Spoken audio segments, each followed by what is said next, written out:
AP రాష్ట్ర వ్యాప్తంగా ration card ఉన్న వాళ్ళందరికీ కూడా ఏపీ ప్రభుత్వం శుభవార్త చెప్పడం జరిగింది. సో ఇంకా ఎవరైనా లైక్ చేయకపోతే లైక్ చేయండి. రేషన్ షాపులో 1 నుంచి బియ్యంతో పాటు కందిపప్పు. సో కొత్త ప్రభుత్వం కొలుదీరిన అప్పటి నుంచి కూడా చాలామందికి కందిపప్పు, పంచదార అందించనున్నట్లు తెలిపింది. వచ్చే నెల 1వ తారీఖు నుంచి పంచదార, కందిపప్పు అందించినట్లు తెలిపింది. ఎంత మొత్తంలో అనేది త్వరలో వెల్లడి కానుంది.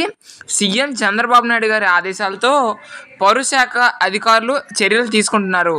కొన్ని నెలలుగా రేషన్ షాపులో కందిపప్పు ఇవ్వడం లేదని సమాచారం.